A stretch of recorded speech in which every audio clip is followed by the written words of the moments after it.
Assalamu alaikum, kwa jina naitwa Aisha Abdul Khair, ni meneja uhusiano na masoko katika ofisi ya taasisi ya viwango Zanzibar.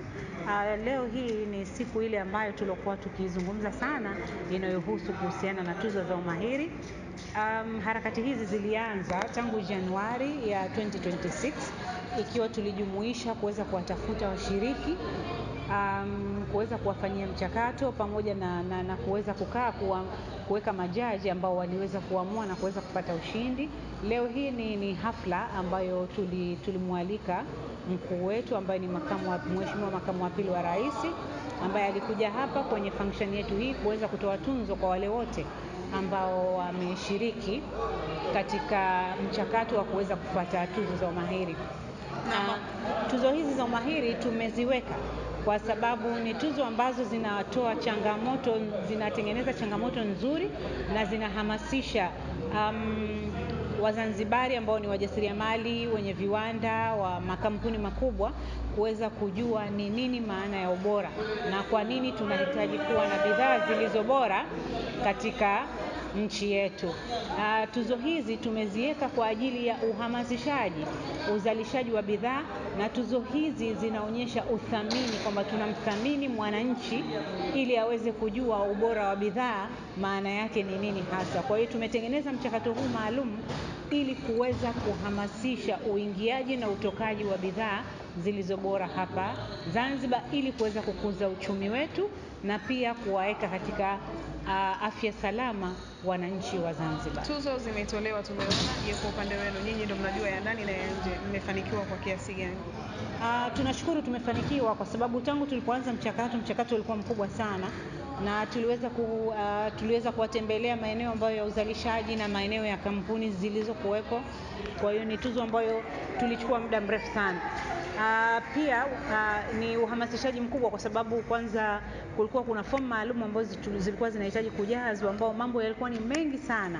Kwa hiyo tunashukuru kwamba wajasiriamali wengi, wenye viwanda, wazalishaji waliweza kujitolea kukaa kuangalia kwa umakini ni kitu gani ambacho kinahitajika kujazwa kwenye zile fomu tulizokuwa nazo ili tu waweze kuwa washindi.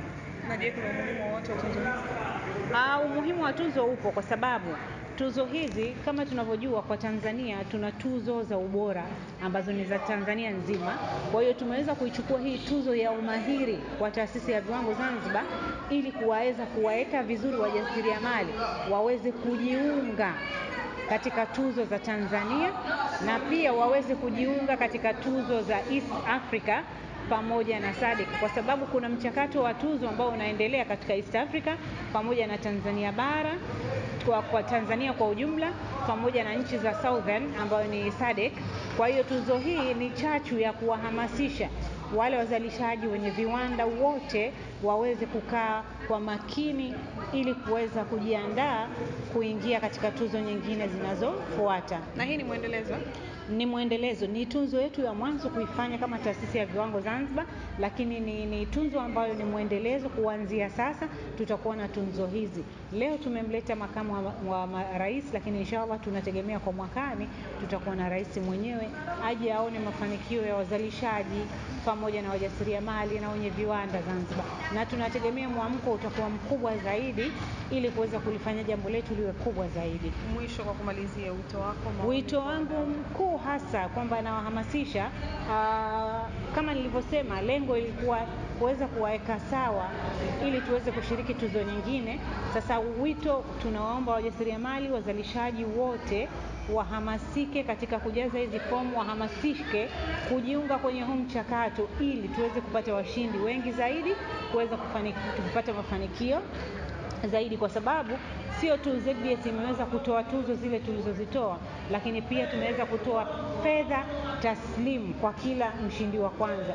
Kwa hiyo itasaidia pia hasa kwa wale wajasiriamali wadogo kuongezea mtaji katika uzalishaji wao. Kwa hiyo nawahamasisha kuweza kuingia katika huu mchakato wa tuzo za ubora za ZBS. Nikushukuru sana Beisha. Asante sana.